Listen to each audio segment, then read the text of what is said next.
ఏమంటే బస్సు సౌకర్యం కూడా లేదు మా ఊరికి. మా బాబు అక్కడ తులగా గ్రామంలో చదువుకున్నాడు గవర్నమెంట్ స్కూల్లో. రాష్ట్ర ప్రభుత్వం గవర్నమెంట్ స్కూల్లో 10th క్లాస్లో ఎక్కువ మార్కులు వచ్చే పిల్లలకి కార్పొరేట్ కాలేజీలో ఫ్రీ ఎడ్యుకేషన్ ఇచ్చిందండి. ఆ సదుపాయం ఏఆర్టీ వాళ్ళు కల్పించడం వల్ల మా బాబు శ్రీ చైతన్య కాలేజీలో చదవగలిగాడు. మా హస్బెండ్ కూడా అన్ఎంప్లాయ్ అండి, నేను కూడా హౌస్ వైఫ్. మా ఇద్దరికి ఇన్కమ్ లేదు.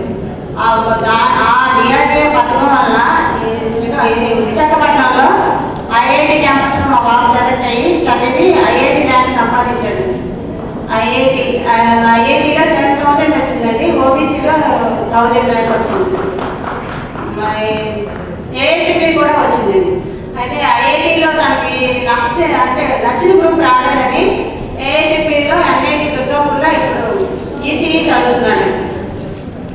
ఇలా ఈ పథకం వల్ల మా గ్రామంలో చాలా మంది పిల్లలు ఫ్రీగా చదువుకుంటున్నారండి. చదువుకోలేని పిల్లలు కూడా పెద్ద పెద్ద చదువులు మా బాబులాగే చదువుకుంటున్నారు. ఈ గవర్నమెంట్ ఈ పథకం కల్పించడం వల్ల మేమెంతో మా జీవన స్థితి మారిపోతుందని సంతోషిస్తున్నాం. కానీ ఇంకా ఫర్దర్ చదువు చదివించాలంటే ఇంకా ఎంతో ఫైనాన్షియల్ సపోర్ట్ మాకు లేదండి. అది మాలా ఎంతోమంది ఆ గ్రామంలో, మా గ్రామమే కాదు చుట్టుపక్కల గ్రామాలన్నీ అలా ఉన్న పిల్లలు చాలామంది టాలెంట్ ఉన్న పిల్లలు ఉన్నారు.